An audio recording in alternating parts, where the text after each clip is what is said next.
तर तिकडे वाशिमच्या रिसोडमध्ये नगरपंचायतीच्या एका प्रभागासाठी अजूनही मतदान सुरू आहे। या ठिकाणी नागरिकांच्या मोठ्या रांगा लागण्याची शक्यता आहे। रिसोड नगर परिषदेच्या प्रभाग 4 च्या पुष्पदेवी पाटील मतदान केंद्रावर या रांगा लागलेल्या आहेत। मतदारांना मतदानासाठी आणखीन किमान 1 ते 1.5 तासाचा कालावधी लागणार आहे। या मतदान केंद्रावरील क्रमांक 1 च्या बूथमधील ईव्हीएम मशीन संध्याकाळी 5 वाजता अर्धा तास बंद पडलेलं होतं। त्यानंतर मतदान प्रक्रिया खोळंबली।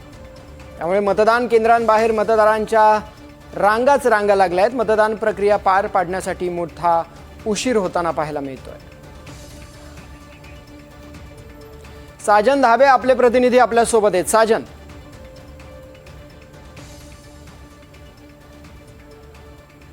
शांततेत मतदान पार पडले असले तरी प्रभाग क्रमांक 4 मधील पुष्पदेवी पाटील मतदान केंद्रावर मतदानाची प्रक्रिया अजूनही सुरू आहे। मतदान थांबवण्याची वेळ संध्याकाळी 5 वाजता असताना या केंद्रावर अद्यापही मोठ्या प्रमाणात मतदार रांगेत उभे असल्याचे दिसत आहे। मतदान केंद्रावरील बूथ क्रमांक 1 च्या ईव्हीएम मशीनमध्ये सायंकाळी 5 वाजताच्या दरम्यान अचानक तांत्रिक बिघाड आल्यामुळे जवळपास अर्धा तास मतदान पूर्णपणे बंद पडले। या अनपेक्षित तांत्रिक बिघाडामुळे मतदानासाठी आलेल्या नागरिकांच्या रांगा झपाट्याने वाढलेल्या आहेत। त्यानंतर काही वेळातच ईव्हीएम दुरुस्त करण्यात आल्यानंतर मतदान पुन्हा सुरू झाले। मात्र अनेक मतदार अद्यापही रांगेत उभे असल्याने प्रक्रिया पूर्ण करण्यासाठी अधिक वेळ आवश्यक झाला आहे। प्रशासनाकडून मिळालेल्या माहितीनुसार संध्याकाळच्या मतदान संख्येनुसार मतदान पूर्ण होण्यासाठी आणखी किमान 1 ते 1.5 तास लागू शकतात। तांत्रिक अडथळा येऊन नागरिकांना उत्साह कमी झालेला दिसत नाही। मोठ्या संख्येने महिला, ज्येष्ठ नागरिकांनी दिवस रात्री उशिरापर्यंत मतदान करण्यासाठी रांगेत उभे असल्याचे दिसून येत आहे।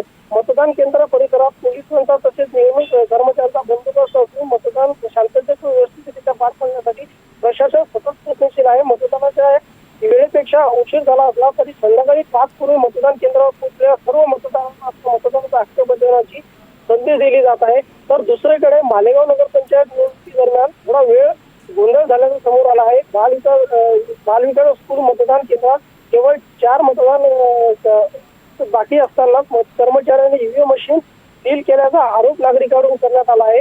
मतदान प्रक्रियेदरम्यान ज्या नावानुसार मतदान हक्क बाकी होता त्यामध्ये 4 मतदारांचा समावेश आहे। या घटनेनंतर केंद्राबाहेर नागरिक, उमेदवार आणि कार्यकर्त्यांची मोठ्या संख्येने गर्दी झाली असून काही वेळ मतदानामध्ये रोष निर्माण झाला होता। मतदानाची प्रक्रिया बरोबर आहे। 5:30 वाजता संध्याकाळी मतदान प्रक्रिया पूर्ण होणं अपेक्षित होतं। मात्र 8 वाजेपर्यंत सुद्धा अजूनही ही मतदान प्रक्रिया पूर्ण झालेली नाहीये। धन्यवाद साजन दिलेल्या माहितीसाठी।